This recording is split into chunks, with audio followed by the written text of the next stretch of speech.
Okay, so for course one, you guys, we are going to be talking about how to harvest your own seeds. You can harvest seeds from all of the veggies and fruits that you buy in the store.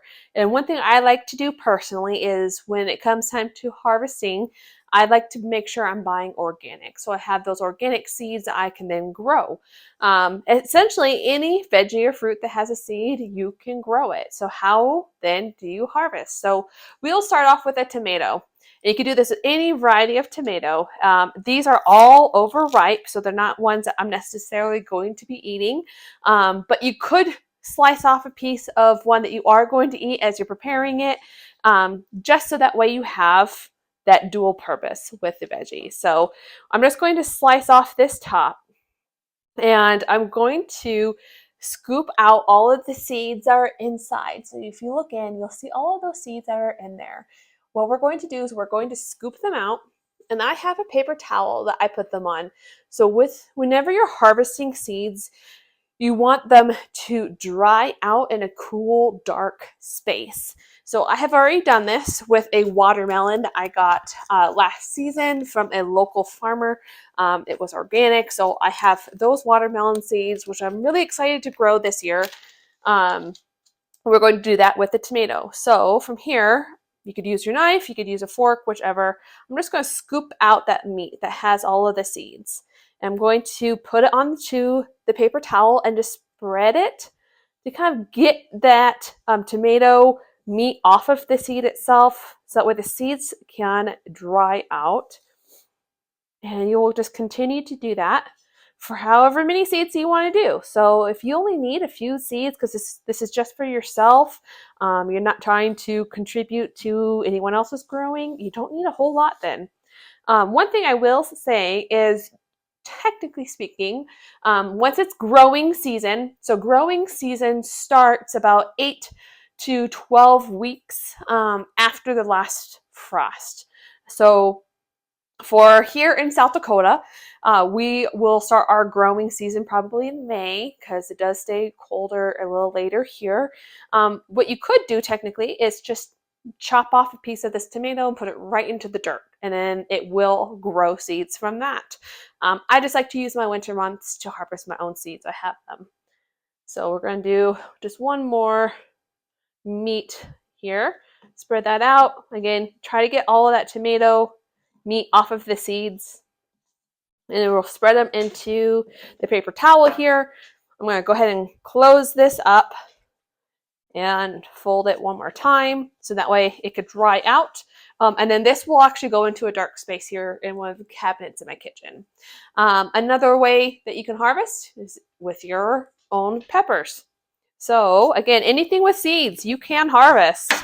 So we'll cut that off, and then you can use a spoon. I'm just going to go ahead and pull this out.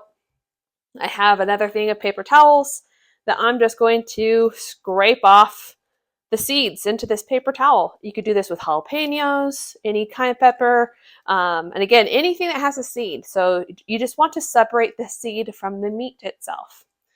So that is more than enough pepper seeds, which, because I am a nonprofit, we do grow free produce plants for those in our community. So I like to have a lot of seeds.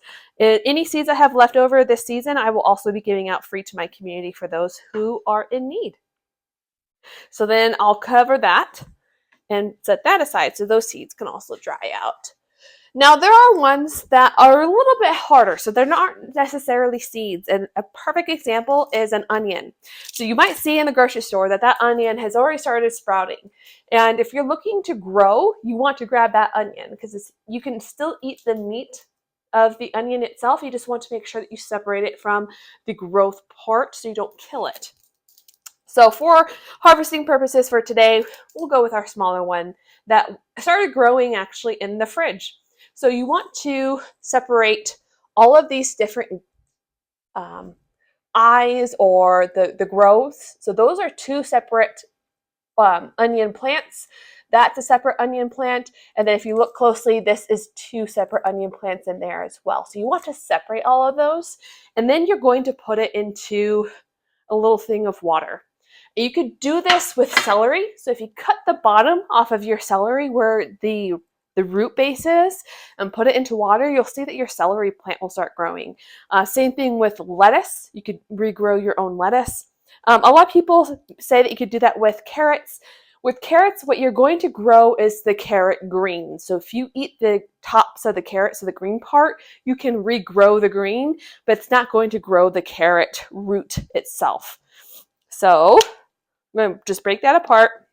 And then I'm going to tear off the meat of this onion because this can rot, which will then give the roots rot. And we do not want the roots to rot out. So I'm just going to separate these out here down to the base, which you can see we're down to the base here, which is that main growth pattern right there. So we're just going to pull all of that off.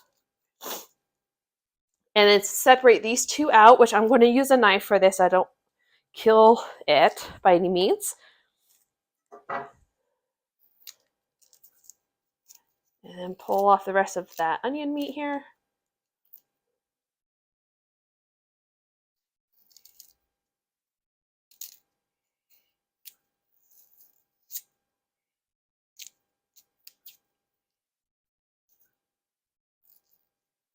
Okay, so now these both are now ready for your going into the water and will be ready to plant in the ground soon. So here's my water, and I'm just going to set them in here.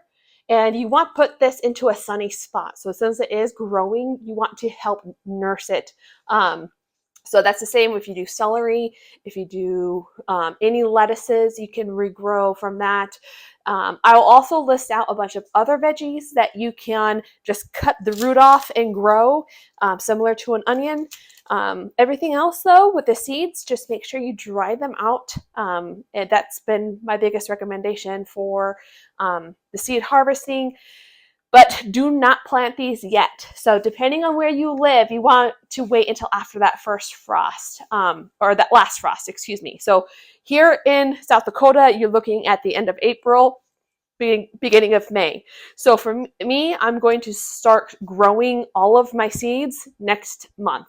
So for our second course, we're going to discuss actual planting the seeds and starting your garden indoors so it's ready to plant come growing season in May. Comment with any questions you have. Again, I will comment all of the other veggies that you can regrow from the grocery store itself. And we are excited to start this series to help you guys become more self-sustaining. If you are in Rapid City and you need help with your garden, please reach out. Like I mentioned, we offer free produce plants to those in need. Any of our extra seeds we'll also be giving away to the community for free as well. And here in the future, we'll have a community garden. We can actually come in person and do some courses as well. So thanks for following along, and make sure to follow us here on social media as well to stay tuned for the next episodes.